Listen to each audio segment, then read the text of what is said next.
This assessment asks us to name the cycloalkane using the IUPAC nomenclature system.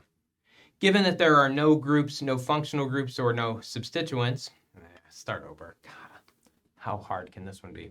Assessment 3.32. This assessment asks us to name the cycloalkane using the IUPAC nomenclature rules. Because we have no substituents on our ring, this should be relatively straightforward.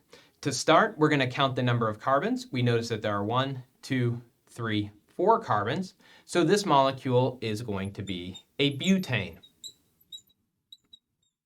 Because it's a ring, we'll add cyclo to it.